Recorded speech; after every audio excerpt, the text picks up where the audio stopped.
Bismillahirrahmanirrahim.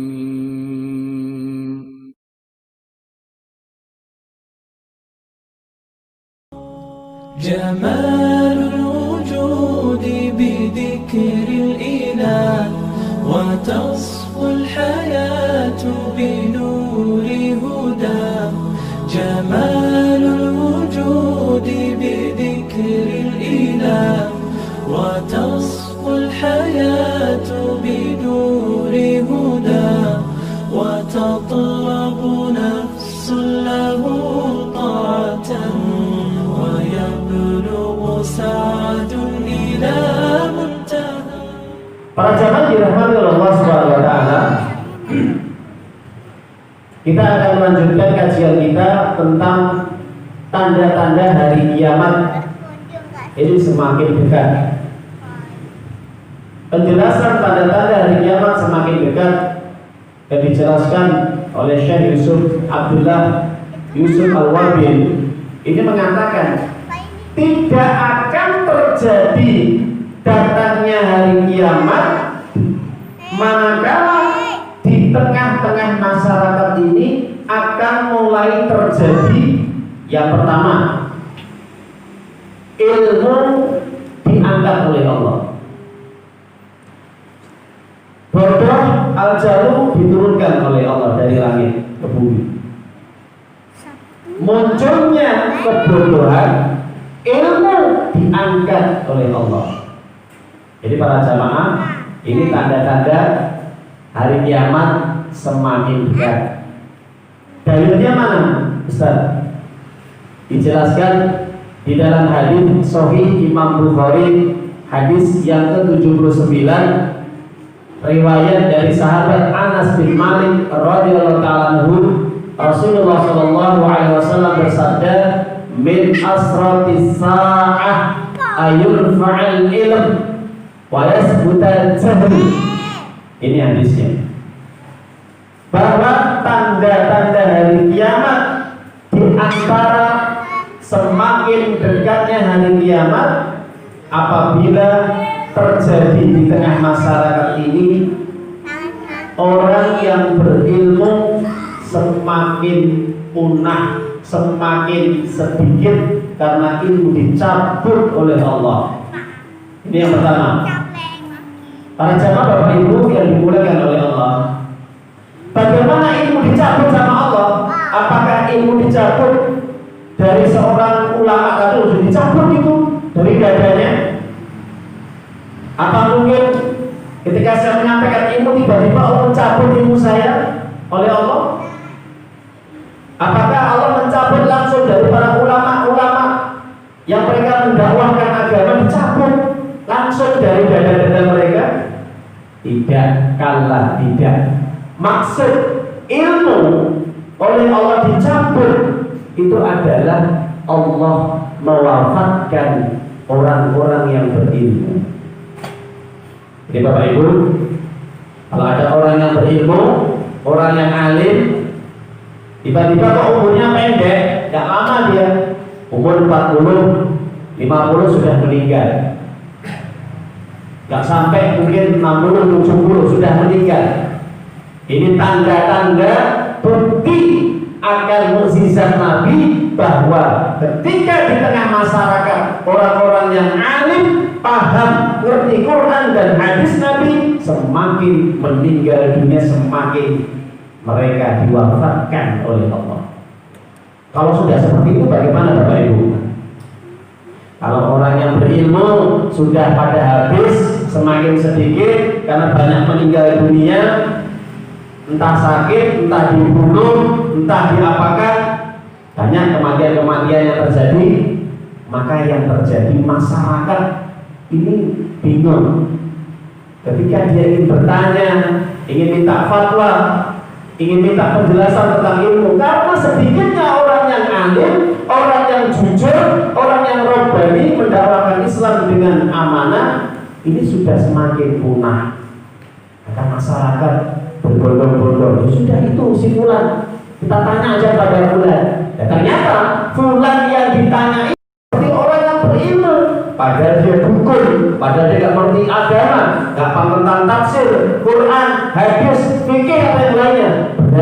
berkata tentang agama tidak pakai ilmu. Menurut saya, pendapat saya, ini ya, dia tidak menjelaskan tentang ini ayatnya, ini tafsirnya, ini penjelasan para sahabatnya, ini tentang hadisnya, ini tentang sarahnya. Dia tidak menjelaskan seperti itu. Bahaya. Ini yang terjadi kondisi di akhir zaman saat ini kita rasakan.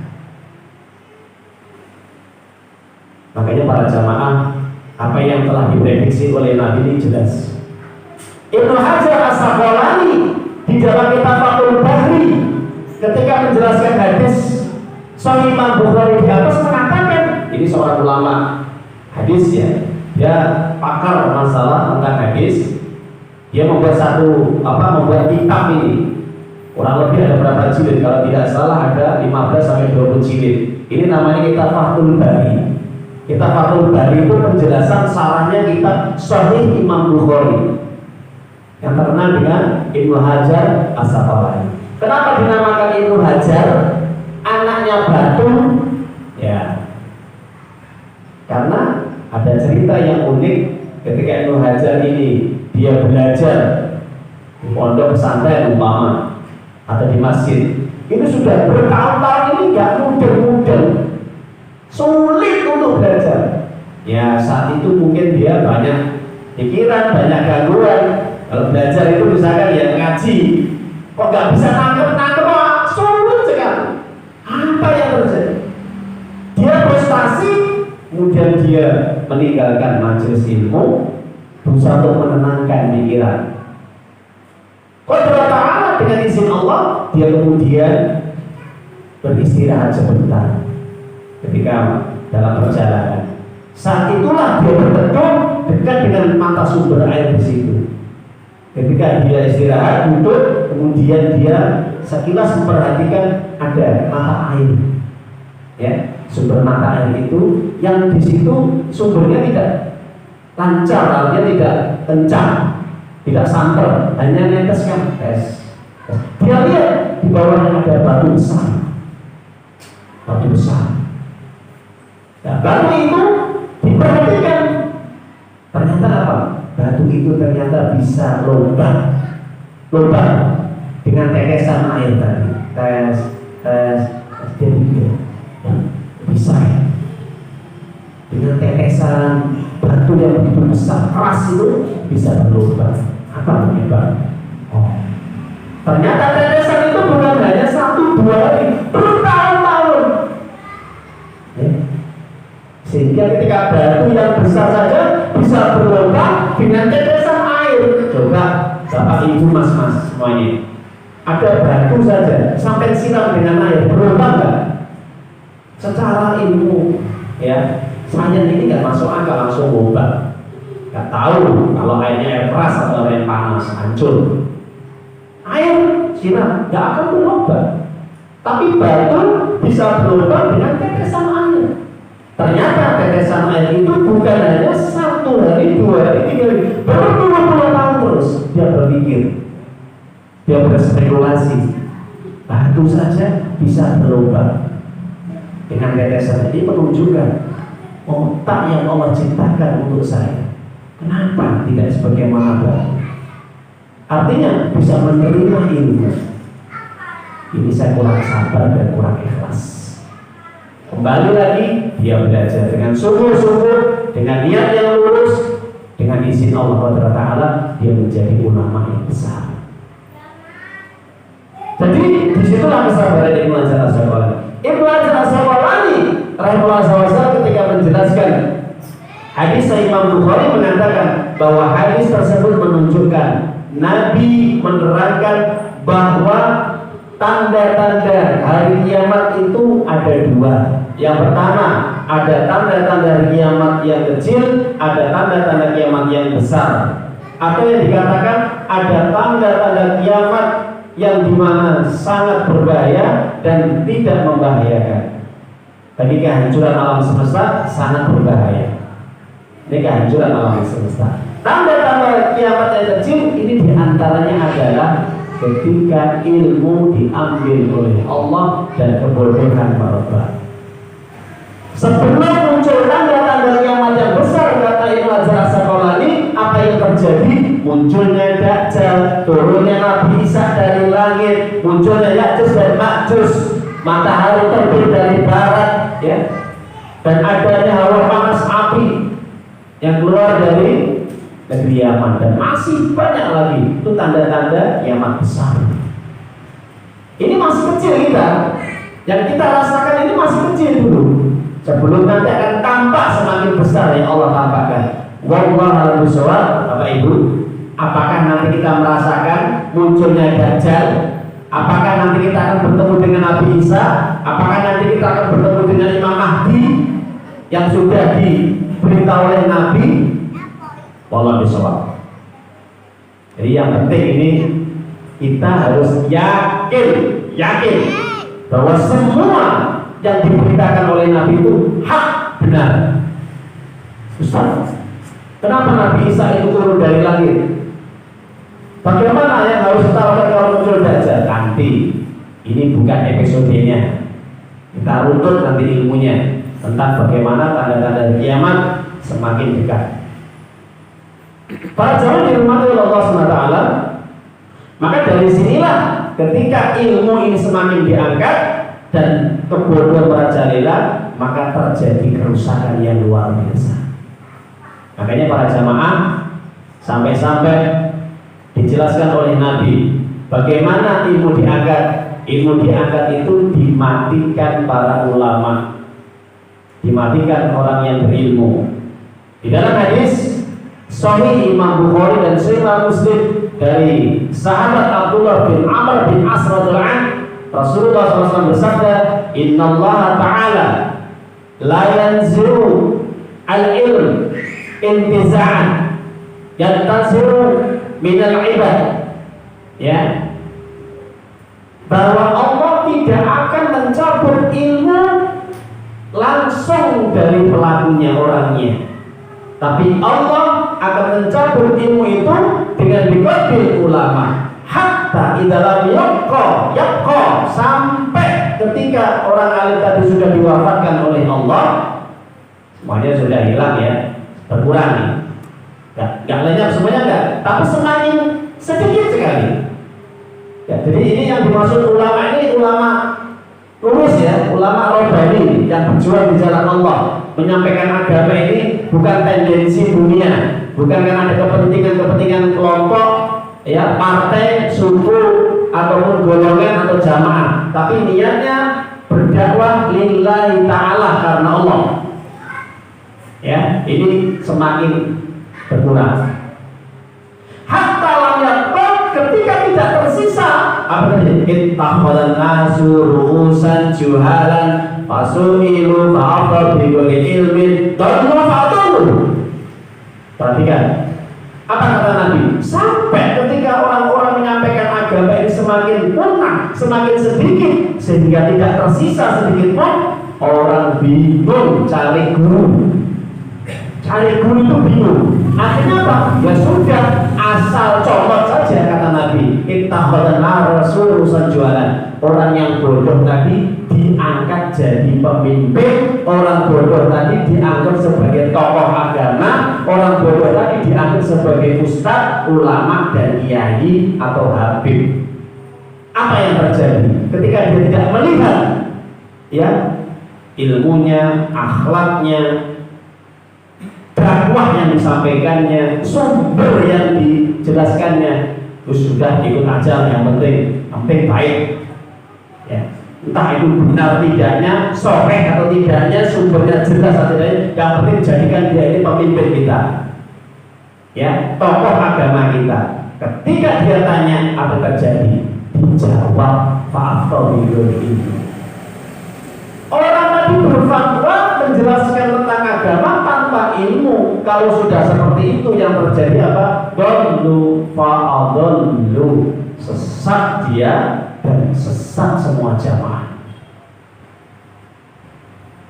Jadi yang menyebabkan sesat itu apa sih? Ketika jamaah masyarakat mendapatkan informasi ilmu itu yang melenceng dari Al-Quran dan Sunnah. Ini yang terjadi di tengah masyarakat kita. Kadang-kadang saya prihatin, kenapa sholatnya seperti itu kok nggak dibenarkan? Kenapa ibadahnya seperti itu kok nggak diluruskan? Kenapa wudhunya seperti itu kok nggak dibetulkan?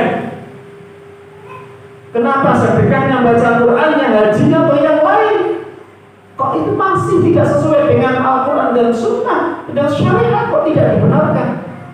Ketika kita perhatikan, oh yang di depan jadi imam, jadi rujukan, jadi panduannya tokoh yang sebenarnya dia tidak paham tentang Al-Quran. Ini yang terjadi. Jadi ini perlu kita paham. Makanya para jamaah yang dirahmati Allah Subhanahu wa taala, kalau sudah seperti itu akan terjadi kerusakan. Sehingga yang terjadi apa? Ya fatwa yang halal dianggap haram. Oh, riba itu halal. Yang penting suka sama suka. Contoh, ya, jadi bapak kita dengar. Yang penting kita riba nggak ada masalah. Atau nanti kalimat riba ini diganti dengan kalimat yang lain. Apa? Ya, yang penting kita saling menguntungkan, saling menguntungkan. Contoh, yang bid'ah ini dianggap sunnah. Ini apa kan bid'ah? Apa sih bid'ah? Bid'ah itu adalah uhditha min ghairi syariah. Sesuatu yang diadakan yang itu bukan asal dasar dari syariat. Secara hukum dia beribadah tidak sesuai dengan tata cara Nabi yang ditunjukkan oleh Nabi, tapi ini dianggap baik, penting baik. Nah, ini ketika dia memanfaatkan perbuatan bid'ah ini dalam sunnah, penting ini sunnah, ini baik. Nah, itu fatwanya keluar ya. Nah itu. Contoh lagi, yang syirik, jelas ini perbuatan syirik. Ini amal-amal yang bisa merusak, menghapus amal ibadahnya, baik itu syirik kecil maupun syirik besar. Dia fatwakan, oh tidak syirik. Ya, ini adalah tata cara saja ibadahnya yang tidak sama. Ada dia mengatakan ini untuk kebaikan, itu untuk maslahat. Ini tidak syirik. Padahal itu masuk dalam syirik besar. Ini bahaya sekali. Karena dia tidak pernah belajar dan dia mengikuti pendapat atau fatwa guru yang dia ikuti, dia tidak paham tentang fatwa-fatwa para ulama tauhid dan tidak paham tentang kitab dan sunnah. Apa terjadi? Asal jeplak. Kalau orang Jawa itu asal apa? Dia berfatwa. Bahkan ketika ada orang mengatakan ini syirik besar, dikatakan oh ini kelompok Wahabi, ini kelompok garis keras, ini kelompok fundamental, ini kelompok aliran sesat. Terjadi di tengah masyarakat seperti itu. Para jamaah prihatin kita. Padahal ketika suruh menjelaskan di mana ayatnya, ini dalilnya mana, nggak paham dia, nggak ngerti. Nah itu para jamaah. Ini katakan ini halal, katakan haram. Oh ini nggak boleh. Padahal halal. Sebaliknya yang haram dikatakan halal.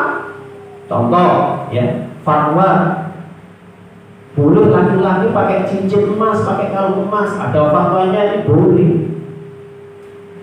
Kenapa? Karena yang penting tidak membahayakan.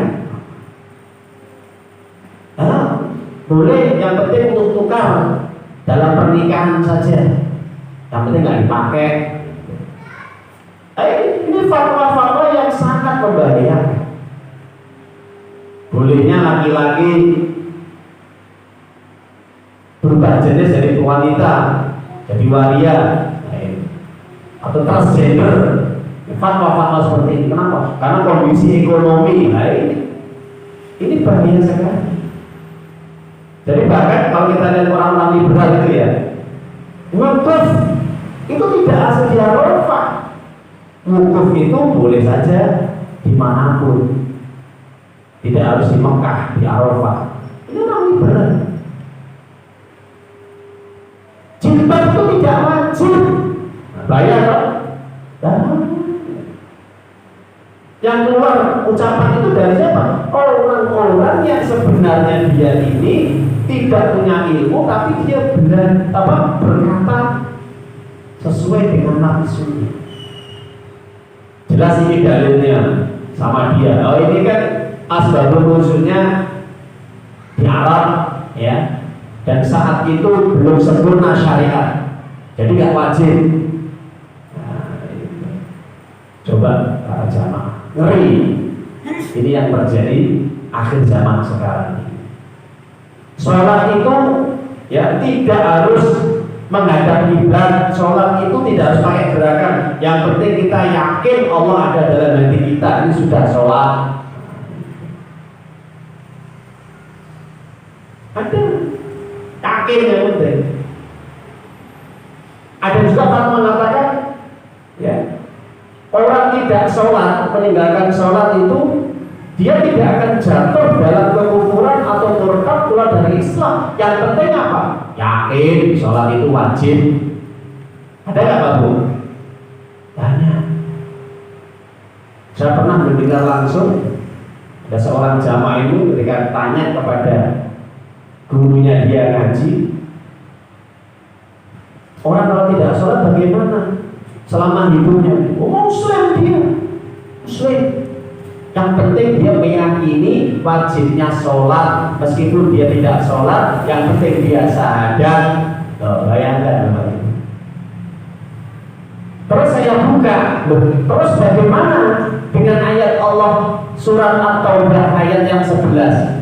Terus bagaimana dengan surat At-Taubah ayat 54? Terus bagaimana dengan hadis Nabi yang menjelaskan bahwa orang yang membedakan muslim dengan non-muslim adalah meninggalkan sholat? Ini nggak berlaku kalau begitu. Buat apa Nabi mengatakan seperti itu? Buat apa Allah menurunkan surat At-Taubah bahwa orang yang meninggalkan sholat itu bukan saudara muslim? Buang saja ayatnya.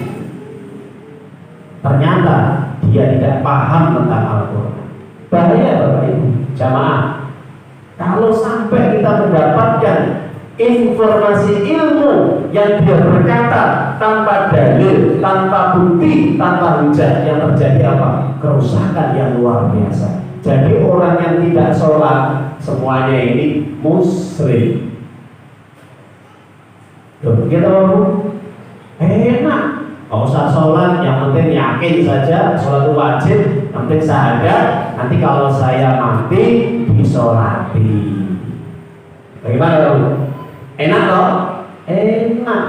Hidup itu kalau dia bicara dengan orang yang tidak punya ilmu, bersanding dengan orang tidak berilmu, itu bahayanya luar biasa. Sebelum saya tutup, saya sampaikan perkataan yang ini menjadi petunjuk bagi kita. Umar bin Abdul Aziz. Siapa Umar bin Abdul Aziz itu? Umar bin Abdul Aziz rahimahullah swt. Itu cucunya Umar bin Khattab. Cucunya Umar bin Khattab. Ini pernah dia menyampaikan nasihat kepada rakyatnya. Jadi Umar bin Abdul Aziz adalah khalifah. Khalifah ada mengatakan yang kelima. Karena saking adilnya, sampai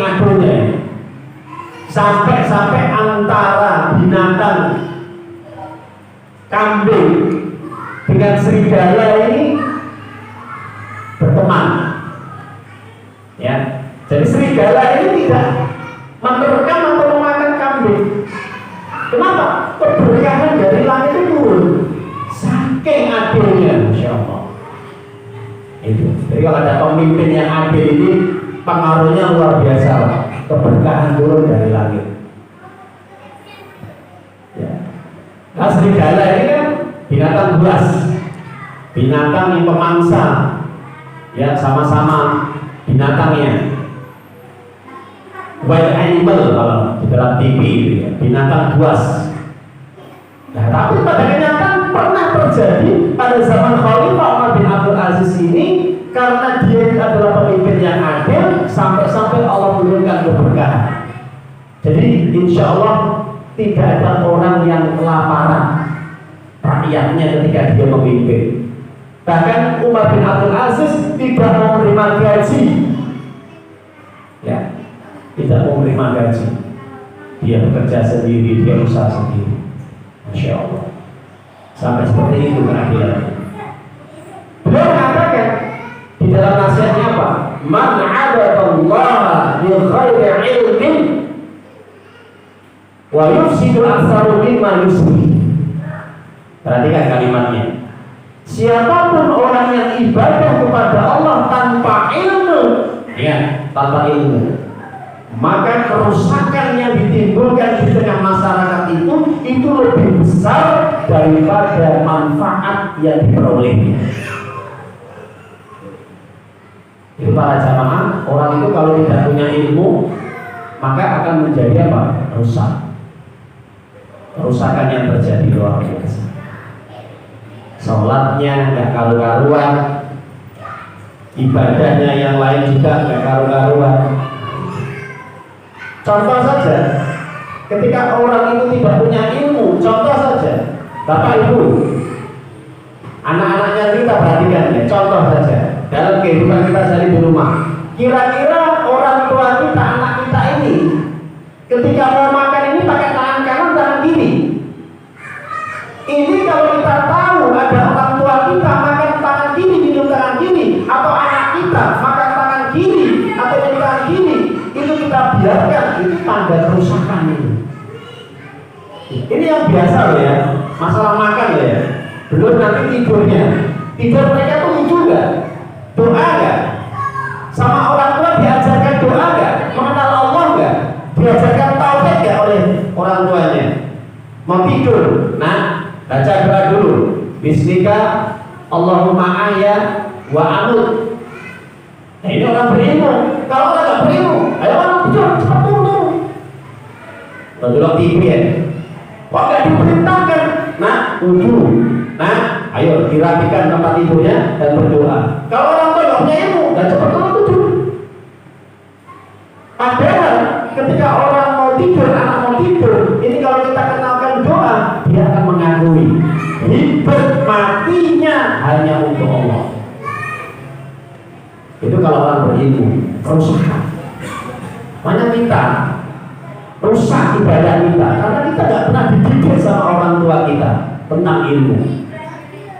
Atau orang tua merusak anaknya karena anaknya tidak pernah dididik tentang ilmu. Coba Bapak Ibu. Padahal anak adalah amanah dari Allah. Kalau sampai dia tidak mengenal Allahnya, Rabbnya, Tuhannya, naudzubillah min dzalik.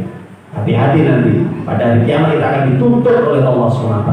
Kita minta anak, setelah kita punya anak, tapi tidak kita didik dengan benar, tidak kita pahamkan tentang tauhid, nggak mengenal sholat, nggak mengenal puasa, tentang ibadah pun tidak bisa. Ini pentingnya kita belajar di sini semuanya. Ya, jadi hati-hati, kerusakan di dalam rumah tangga kita ini luar biasa. Rusak itu bagaimana? Rusaknya adalah karena kita tidak mengenal Allah. Insya Allah minggu yang akan datang atau Sabtu yang akan datang, kita akan jelaskan akibat kerusakan yang ditimbulkan orang-orang yang tidak punya ilmu. Jadi para jemaah yang dimuliakan Allah, ini pentingnya kita belajar supaya kita paham tentang Al-Quran yang Allah turunkan dan mengerti tentang Sunnah Nabi Sallallahu Alaihi Wasallam. Semoga bermanfaat apa yang kita kaji pada malam hari ini. Semoga ini bisa menambah daripada ilmu yang kita pelajari malam hari ini, meskipun sedikit, tapi yang penting berkah, yang penting bermanfaat, yang penting adalah kita amalkan dalam kehidupan kita sehari. Jangan sampai kita menghadap Allah nanti kita dalam kondisi punya sifat kebodohan dalam diri kita. Jangan sampai terjadi. Kita tutup dengan bacaan hamdalah, alhamdulillahirabbil alamin, subhanaka Allahumma wa bihamdika asyhadu an la ilaha illa anta astaghfiruka wa atubu ilaik. Bila taufiq wal hidayah. Assalamualaikum warahmatullahi wabarakatuh.